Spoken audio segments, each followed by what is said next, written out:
Assalamualaikum warahmatullahi wabarakatuh. Hai, apa kabar semua? Kami dari kelompok 5 mata kuliah Pendidikan Anak Berkebutuhan Khusus akan menjelaskan materi tentang kesulitan belajar spesifik dan cerdas berbakat istimewa. Oke, kita langsung saja ke materinya.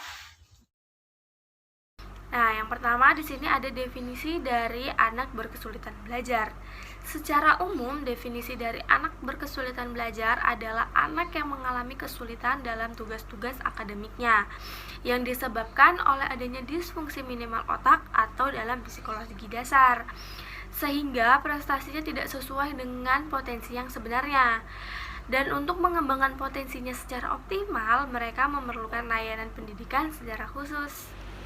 Nah, di sini ada berbagai macam istilah yang digunakan untuk menyambut anak berkesulitan belajar. Yang pertama ada brain injured. Istilah ini dipakai oleh kelompok ahli medis dengan alasan hasil deteksi yang dilakukan anak yang mengalami kesulitan belajar ini mengalami penyimpangan perkembangan otak yang disebabkan karena adanya masalah pada saat persalinan atau sejak dalam kandungan. Nah, yang kedua ada language disorder. Nah, istilah ini biasanya dipakai oleh ahli psikolinguistik. Dan yang terakhir ada dari bidang pendidikan yang menggunakan istilah educationally handicapped. Nah, alasannya karena anak-anak yang mengalami kesulitan dalam belajar mengharuskan mereka untuk mendapatkan pelayanan yang khusus dengan bentuk dan derajat yang sesuai. Nah, selanjutnya di sini saya akan menjelaskan tentang definisi dari anak cerdas berbakat. Bakat merupakan kemampuan yang merupakan sesuatu yang inherent dalam diri seseorang, dibawa sejak lahir dan terkait erat dalam struktur otak.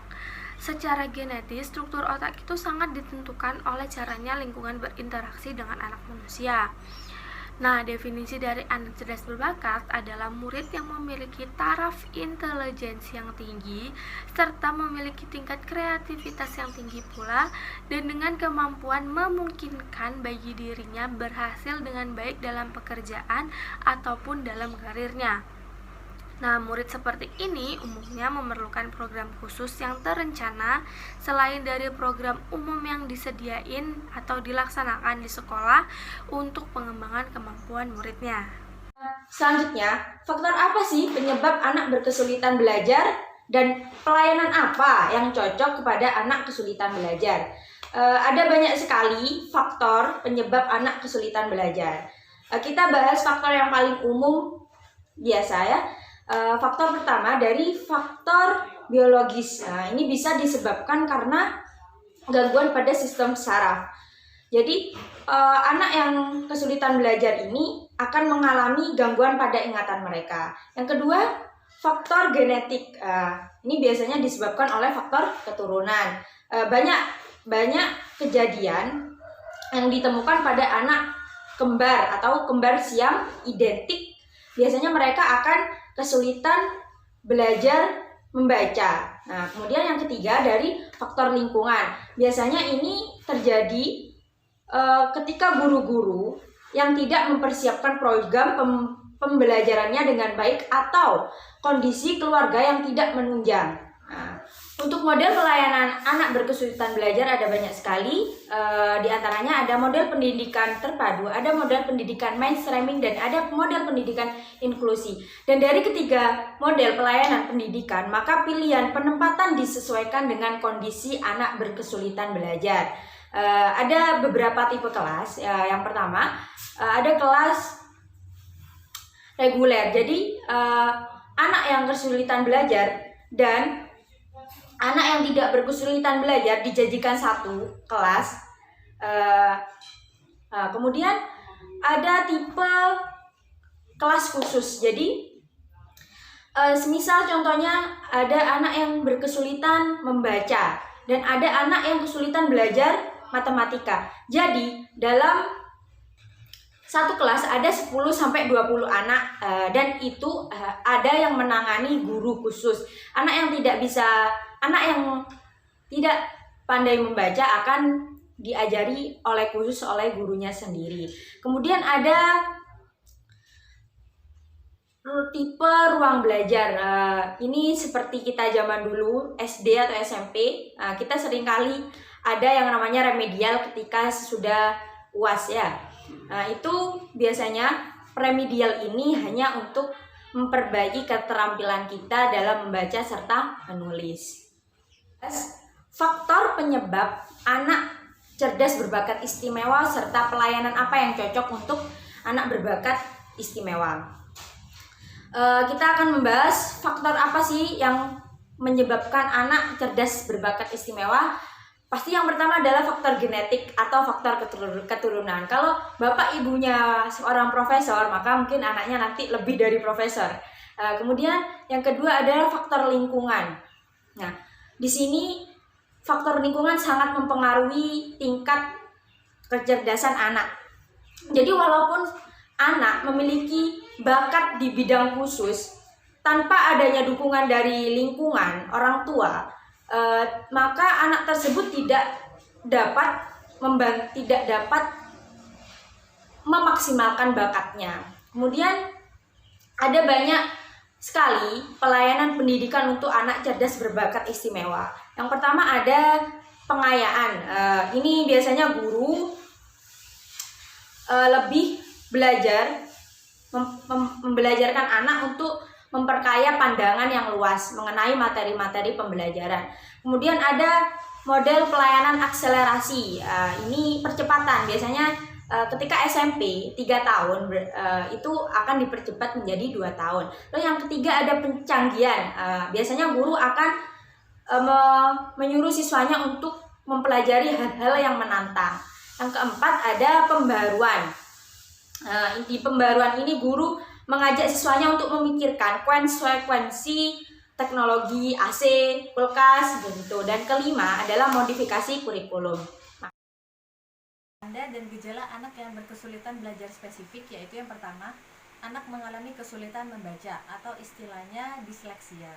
Di sini anak tersebut kesulitan membedakan bentuk. Terus yang kedua, kemampuannya memahami isi bacaannya rendah. Terus yang terakhir, sering melakukan kesalahan dalam membaca. Lalu tanda selanjutnya yaitu anak yang mengalami kesulitan menulis atau istilahnya disgrafia. Di sini anak tersebut itu sangat lamban dalam menyalin tulisan. Ya, lalu selanjutnya hasil tulisannya itu jelek dan tidak rapi atau tidak terbaca. Dan yang selanjutnya juga sulit menulis dengan huruf yang tegak pada kertas yang tidak bergaris. Tanda yang selanjutnya yaitu anak yang mengalami kesulitan berhitung atau istilahnya diskalkulia. Anak tersebut ini biasanya sulit membedakan tanda-tanda seperti kurang dari, lebih dari, pembagian, pengurangan, sama dengan, dan seterusnya. Selanjutnya juga anak tersebut itu sulit mengoperasikan hitungan dan bilangan. Juga yang terakhir sulit membedakan bilangan-bilangan geometri. Selanjutnya di sini saya akan membahas tentang tanda dan gejala anak cerdas berbakat istimewa. Nah, tanda dan gejala anak berbakat istimewa ini yang pertama membaca pada usia lebih muda, lebih cepat dan memiliki perbendaharaan yang kritis dan yang luas. Lalu yang kedua yaitu memiliki rasa ingin tahu yang kuat dan minat yang cukup tinggi. Dan yang ketiga yaitu mempunyai inisiatif, kreatif, dan original menunjukkan gagasan. Dan yang terakhir yaitu lebih senang bergaul dengan teman yang lebih tua dibanding dengan seusianya. Seperti itu. Lalu selanjutnya saya akan membahas tentang inovasi yang ditawarkan untuk anak yang berkesulitan belajar spesifik. Yang pertama yaitu inovasinya kita menggunakan 3 metode, yaitu metode linguistik. Di sini metode linguistik adalah mengajarkan anak mengenal kata secara utuh. Cara menekankan pada kata-kata yang bermiripan. Penekanan ini diharapkan dapat membuat anak mampu menyimpulkan sendiri pola hitungan antara huruf dan bunyinya. Lalu yang selanjutnya yaitu menggunakan metode multisensori. Di sini menggunakan metode multisensori itu anak diajarkan mengeja tidak hanya berdasarkan apa yang didengarnya dan diucapkannya kembali, tetapi juga memanfaatkan kemampuan memori visual penglihatannya serta taktil sentuhannya. Dalam prakteknya mereka diminta menuliskan huruf-huruf seperti di udara, di lantai, membentuk huruf dengan lilin, plastisin, atau dengan menuliskannya besar-besar di lembaran kertas. Nah, cara ini dilakukan untuk memungkinkan terjadinya asosiasi antara pendengaran, penglihatan, dan sentuhan sehingga mempermudah otak bekerja mengingat kembali huruf-huruf seperti itu.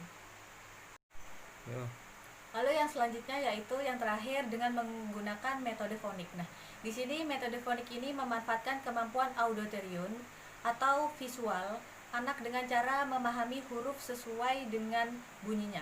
Misalnya, huruf B dibunyikan dengan huruf F, huruf C dibunyikan dengan huruf H. Hal ini memerlukan cara berpikir anak yang jika mengeja baca itu menggunakan terdiri dari B, C, A, K. Jadi hurufnya itu kurang huruf E.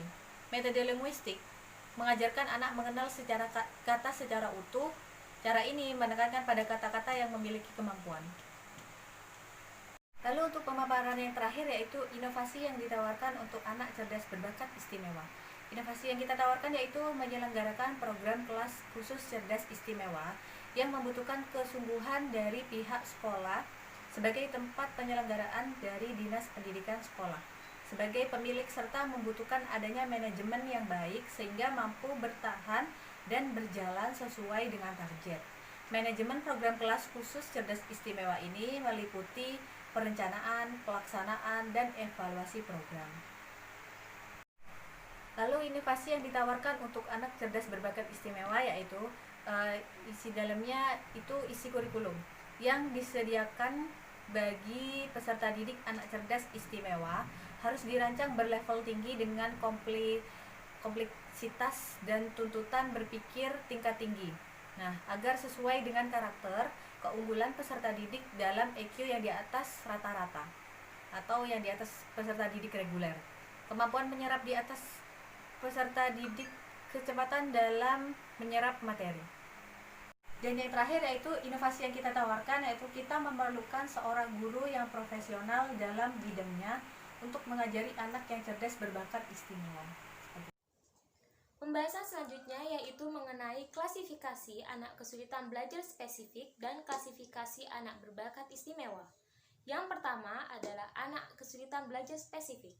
Adapun tipe-tipe kesulitan belajar spesifik yaitu yang pertama, gangguan perhatian atau attention disorder. Anak dengan gangguan perhatian ini akan merespon banyak dorongan, sehingga fokus perhatian anak selalu bergerak dari satu hal ke hal yang lainnya, dan tidak dapat mempertahankan perhatiannya untuk waktu belajar. Kedua, ada gangguan ingatan atau gangguan memori. Yang ketiga, gangguan sensori motor dan perseptual. Gangguan perkembangan motorik ini sering mudah dikenali pada saat melakukan kegiatan olahraga, menari, maupun waktu belajar menulis. Yang keempat, ada gangguan berpikir. Yang kelima, ada hiperaktivitas. Dan yang keenam, ada kesulitan belajar membaca, biasa dikenal dengan disleksia. Selanjutnya ada kesulitan belajar menulis, dan yang terakhir kesulitan belajar menghitung. Kesulitan belajar menghitung ini biasa kita kenal dengan kesulitan belajar matematika, yang juga dikenal dengan istilah diskalkulia yang menggambarkan adanya gangguan pada susunan sistem saraf pusat. Selanjutnya yaitu klasifikasi anak berbakat istimewa. Yang pertama, moderate gifted, yaitu IQ-nya 130 sampai 140. Yang kedua, highly gifted, yaitu IQ-nya 140 sampai 150. Dan yang ketiga ada genius, yaitu IQ-nya lebih dari 150. Materi selanjutnya yaitu mengenai model pembelajaran anak kesulitan belajar spesifik dan anak berbakat istimewa. Yang pertama, anak kesulitan belajar spesifik. Dalam penanganan anak ini berbasis akomodasi pembelajaran. Ada kebutuhan khusus yang perlu mendapatkan perhatian guru. Yang pertama, materi dan cara pengajaran. Yang kedua, pemberian tugas dan penilaian. Yang ketiga, pemenuhan tuntutan waktu dan jadwal. Serta yang keempat, lingkungan belajar. Selanjutnya ada model pembelajaran anak berbakat istimewa. Yang pertama, model akselerasi atau percepatan. Model akselerasi dapat dilaksanakan dalam bentuk yaitu loncat kelas. Yang kedua, percepatan melalui pelayanan individual. Yang ketiga, mengikuti pembelajaran di kelas yang lebih tinggi. Yang kedua, ada model pengayaan. Dengan program pengayaan yaitu memberikan tugas-tugas tambahan yang relevan dengan bidang studi yang diterimanya. Yang terakhir ada model pengelompokan berdasarkan kemampuan. Jadi pengelompokan ini didapat dari siswa yang diidentifikasi berbakat dari semua tingkat kelas yang sama. Dampak dari anak kesulitan belajar spesifik.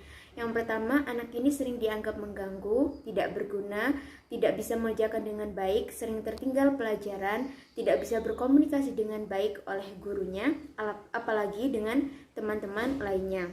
Adapun secara sosial dan emosi, anak ini sering cemas, sering takut, sering menghindar ketika diberikan tugas oleh gurunya, sering mengulur-ngulur waktu ketika diberikan tugas oleh gurunya. Secara emosi, anak ini sering labil, sering mudah marah, mudah tersinggung, sedih, dan terintimidasi oleh teman-temannya. Sedangkan dari dampak akademik, anak ini susah untuk membaca, menulis, dan berhitung. Anak ini sulit untuk memahami dari apa yang dia baca, dan anak ini kesulitan dalam belajar. Selanjutnya, dari aspek bahasa, anak ini sulit untuk mengekspresikan apa yang dia bicarakan, apa yang ingin dia bicarakan secara lisan dan tertulis. Selanjutnya, saya akan menjelaskan tentang dampak anak cerdas berbakat istimewa. Dari fisiknya, dampak anak cerdas berbakat istimewa ini memiliki daya tahan tubuh yang prima dan kondisi gerak fisik yang harmonis. Sedangkan dari aspek psikologisnya, anak ini merasa anak yang populer dan mudah diterima oleh teman-temannya. Sedangkan dari dampak akademik, anak ini cukup mempunyai tingkat kognitif yang tinggi. Dalam artian dia dalam berpikir ataupun menganalisa dan mengevaluasi dia cukup baik. Adapun secara bahasa, anak ini susah untuk menyusun kata, susah untuk berdialog, dia lebih baik untuk berbicara secara spontan, dan ketika dia ingin menyampaikan sesuatu, dia lebih suka menunjuk bersuara seperti itu. Adapun secara sosial, dia lebih suka menjadi pemimpin, suka untuk mendengarkan orang lain, dia berpikirnya secara kompleks yang tidak bisa disamakan oleh anak-anak normal lainnya. Sekian dari saya, itulah dampak dari anak kesulitan belajar spesifik dan anak cerdas berbakat istimewa. Walaupun menganalisa dan mengevaluasi dia cukup baik. Adapun secara bahasa, anak ini susah untuk menyusun kata, susah untuk berdialog, dia lebih baik untuk berbicara secara spontan, dan ketika dia ingin menyampaikan sesuatu, dia lebih suka menunjuk bersuara seperti itu. Adapun secara sosial, dia lebih suka menjadi pemimpin, suka untuk mendengarkan orang lain, dia berpikirnya secara kompleks yang tidak bisa disamakan oleh anak-anak normal lainnya. Nah, itulah beberapa materi yang bisa kelompok kami sampaikan. Kurang lebihnya kelompok kami minta maaf. Wabillahi taufiq wal hidayah. Wassalamualaikum warahmatullahi wabarakatuh. See you next time.